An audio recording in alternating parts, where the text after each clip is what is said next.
In this example, in this lesson, we're going to talk about the grid system. So we talked about it in the last lesson as well, and because it is such a crucial part of Bootstrap, we're going to be going over it as well again. So here we do have an example. So we notice that when we do cut it short, we do get some white space in there, and it doesn't really look like it's stacking uniformly. So when we're all the way out on a desktop view, we've got some white space in here, and this is not ideal. And this is one of the reasons why you should work on with the number 12, because you want to make sure that there's always something filled in. Unless your design calls for this to be different on desktop, to have that kind of chunk sticking out, you want to really make sure that you're getting up to the number of 12. So this should be corrected, and it should be an 8.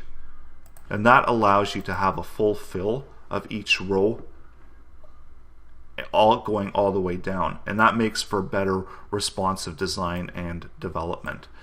So there are also ways to adjust these columns. So if you are working with a different size or a different number of columns, so if you want to work with a base of 17 columns or 16 columns, you can do that, and there is some code on the internet that will walk you through how to set those up. You could also set your own custom columns so that they're a certain width across. But generally, if you're beginning and you're starting out, only look at the 12 columns across. So make sure that everything adds up to 12, and then you're good to go for responsive, and you don't have to really look at that and try to calculate that out, as well as look at, well, you know, what if I get to this size, how is that going to work out? And the other part of this lesson, we want to talk about the rows. So the reason that we're adding in rows here is in order to separate out and group these columns. So we can actually have pretty much the same result if we remove out the rows. So I'm just going to remove those out and just show you what that's going to look like. So when we go and we refresh the page, we see, well, it actually is pretty much the same. It's slightly different. It removed out that gutter that we had.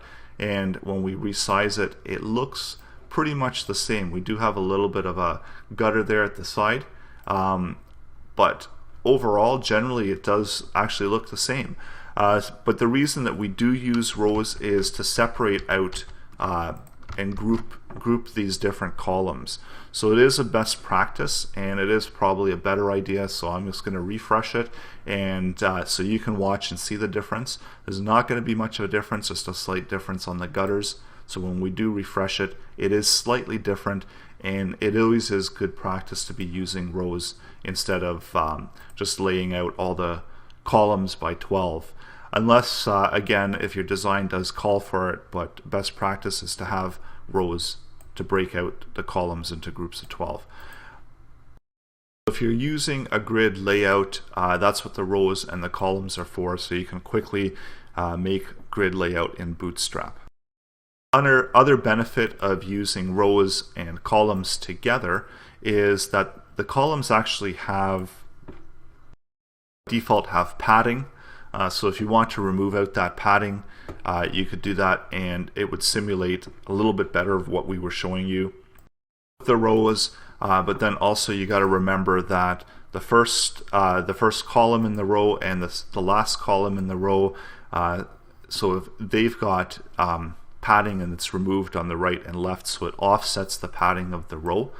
So this is built in by default within Bootstrap, and look at the actual CSS, the Bootstrap CSS, we see that the row has a margin right, -15, margin left, -15, and then we've got all the columns here, so they have padding right, padding left, relative, and all of this is worked out. So here we have the actual excess column widths by percentages, and as I said before, you can create your own. There is some code on the internet to create your own columns, so if you don't want to use 12, but by default this is the easiest way to make Bootstrap grid layout, is just take what they have and just do it 12 by 12.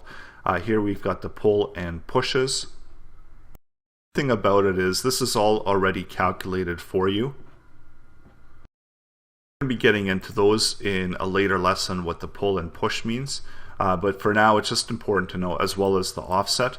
It's just important to know that, understand that all of this is within the CSS of Bootstrap, and it is worthwhile to take a look through and look at the CSS itself. Again, to reiterate, so we just have a simplified version here.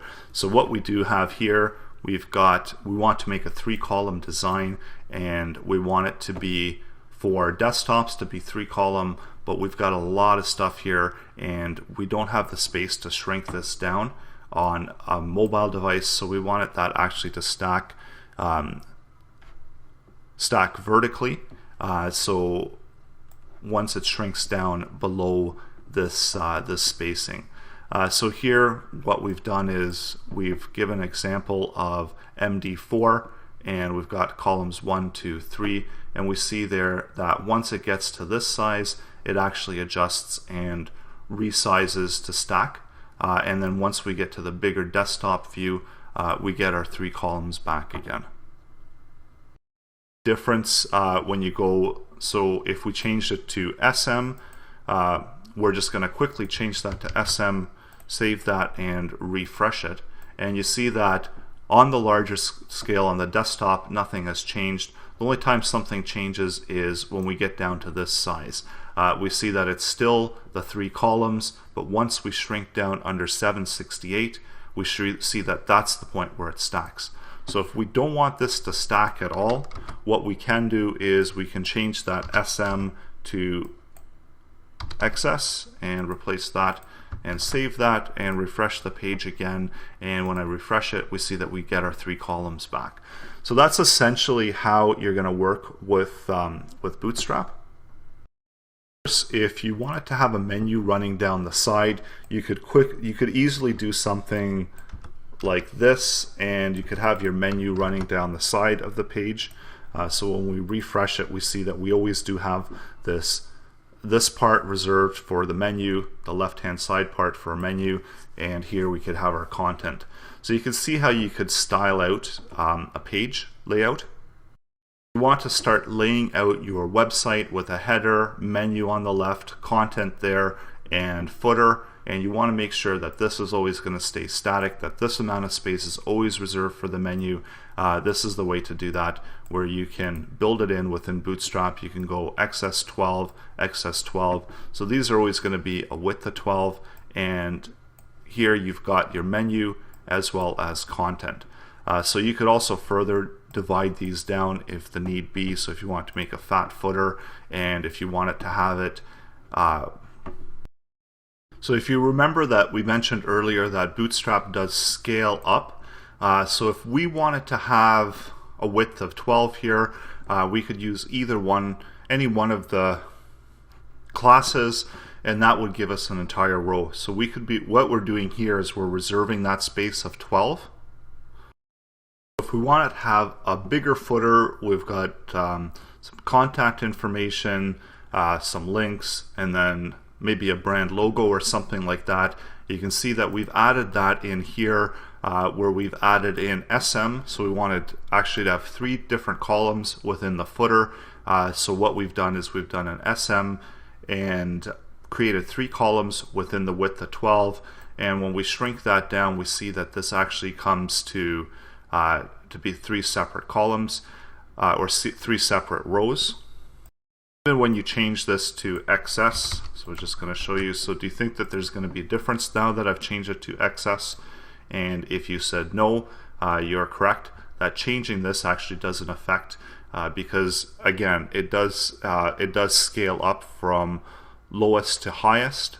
So it scales up within the classes do scale up. And 12 is always going to be the full size, full width across within a default on Bootstrap. And then you can continue to work within that sizing of 12 if you want to place an additional within your content. If you had 3 columns that you wanted to work with, or let's say you had 2 columns within that content that you wanted to work with, we can just do it that way and show you that those are the 2 columns. And now you can begin to see that you've got a layout. that's coming out within your content. And now you just would have to style out all the different classes and style that out a little bit better. By default, what I'm using is this min height of 150 in my styling, and that's only because I want it to be more visible what the column widths are going to be. So if I do shrink that down, you see it shrinks down as well. So I was just using this for tutorial sake, as well as I'm using the background colors, the alternating background colors within the CSS, so that you can more easily see the different columns that are available. So this was all just for the lesson's sake. So by default, normally you're not including a height unless you want a specified height within your borders. So again, Bootstrap doesn't specify height, it just does width.